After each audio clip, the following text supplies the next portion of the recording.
Halo teman-teman, dalam setiap kegiatan ekonomi tidak akan bisa dilepaskan dari proses pembayaran.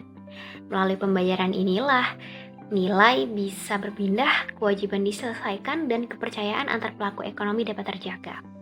Secara definitif, sistem pembayaran adalah seperangkat aturan, lembaga, atau mekanisme yang digunakan untuk melaksanakan pemindahan dana guna memenuhi suatu kewajiban atau transaksi keuangan.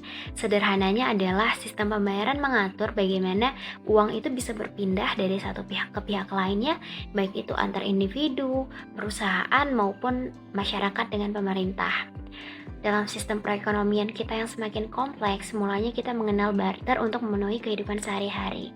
Namun, seiring berjalannya waktu, barter tidak dapat menjawab arus perubahan nilai yang semakin kompleks, sehingga muncullah uang tunai. Dan sekarang di abad 21, manusia tidak lagi menggunakan uang tunai secara penuh. Kita mengenal uang elektronik atau e-money, dompet digital, dan juga ada kartu debit, kartu kredit, mobile banking, QRIS yang menjadikan transaksi keuangan semakin cepat dan praktis. Namun di balik inovasi itu harus disertai sistem pengelolaan yang aman, efisien, dan akuntabel. Oleh karena itu teman-teman, pada hari ini kami dari kelompok 5 akan memaparkan materi terkait sistem pembayaran, transaksi keuangan, dan pengelolaan. Demikian, terima kasih.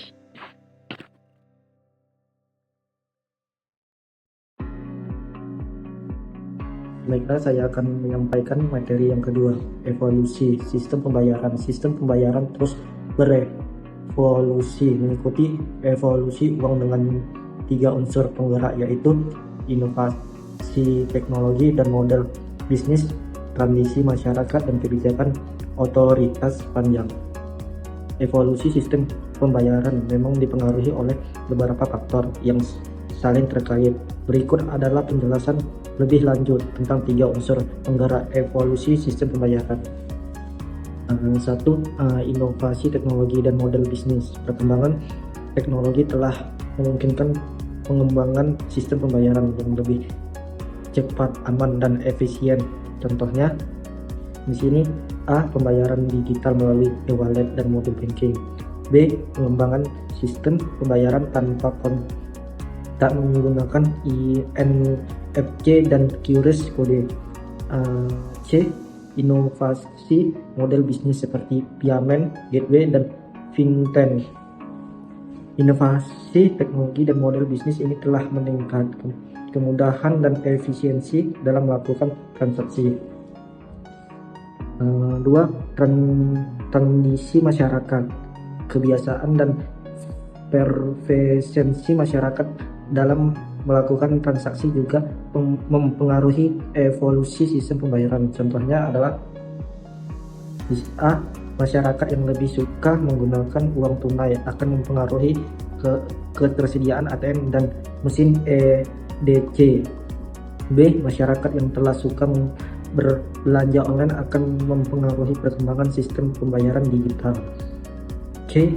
Perubahan perilaku masyarakat dalam menggunakan teknologi juga mempengaruhi evolusi sistem pembayaran. Tradisi masyarakat ini dapat mempengaruhi permintaan akan di sistem pembayaran yang lebih sesuai dengan kebutuhan mereka. Yang ketiga, kebijakan otoritas. Regulasi dan kebijakan dari otoritas keuangan dan pemerintah juga berperan dalam penting membentuk sistem pembayaran yang aman dan stabil. Di sini ada contohnya. Contohnya A. Regulasi tentang keamanan data dan perlindungan konsumen. B. Regulasi tentang layanan pembayaran digital dan fintech.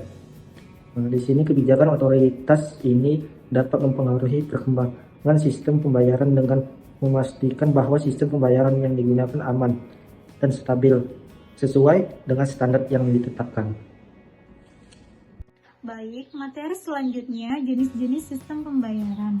Secara garis besar, sistem pembayaran dibagi menjadi 2 bagian, yaitu sistem pembayaran tunai dan sistem pembayaran non-tunai. Sistem pembayaran tunai adalah metode pembayaran tradisional yang melibatkan pertukaran uang fisik, seperti uang kertas dan logam. sebagai alat pembayaran. Sedangkan sistem pembayaran non-tunai melibatkan transfer dana tanpa menggunakan uang fisik. Instrumen yang digunakan berupa alat pembayaran menggunakan kartu, cek, bilet giro, dan kartu debit. Cakupan sistem pembayaran non-tunai dikelompokkan menjadi dua jenis transaksi, yaitu transaksi nilai besar dan transaksi retail. Baik, materi yang selanjutnya ada perkembangan sistem pembayaran di Indonesia. Yang pertama ada evolusi yang dinamis. Dalam konteks perkembangan sistem pembayaran di Indonesia, merujuk pada perubahan dan kemajuan yang terus-menerus serta adaptif dalam cara masyarakat melakukan transaksi keuangan yang dipengaruhi oleh kemajuan teknologi, kebutuhan konsumen, dan kebijakan regulator seperti Bank Indonesia. Alat pembayaran di Indonesia berkembang sangat pesat dan maju. Alat pembayaran terus berkembang dari alat pembayaran tunai atau cash-based ke alat pembayaran non-tunai atau non-cash, seperti alat pembayaran berbasis kertas atau paper-based, misalnya cek dan bilet giro, yang diproses menggunakan mekanisme clearing atau settlement. Selain itu, dikenal juga alat pembayaran paperless seperti transfer dana elektronik dan alat pembayaran memakai kartu ATM, kartu kredit, kartu debit, dan kartu prabayar. Yang kedua ada perkembangan kebijakan sistem pembayaran.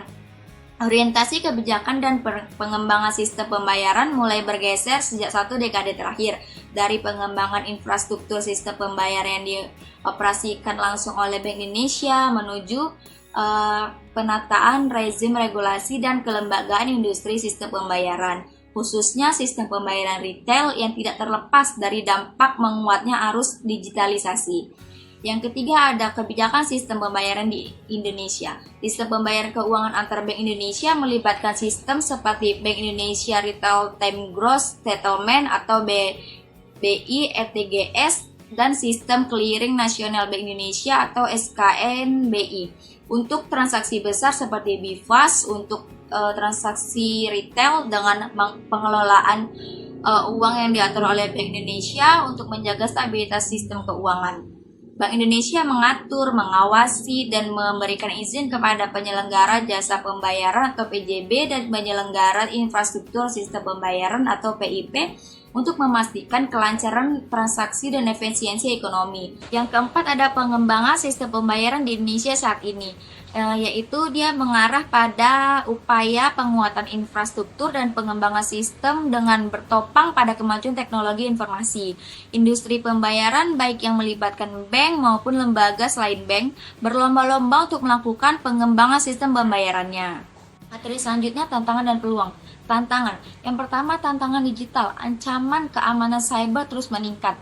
Regulasi yang terus berubah dapat menjadi tantangan bagi penyedia layanan pembayaran. Peluang. Yang pertama ada inovasi teknologi. Teknologi baru menawarkan peluang untuk meningkatkan sistem pembayaran seperti pembayaran contactless. Yang selanjutnya ada ekspansi pasar. Penetrasi internet yang semakin meluas membuka peluang untuk menjangkau pasar yang sebelumnya tidak terlayani. Baik, sekian penjelasan dari saya kembalikan ke moderator.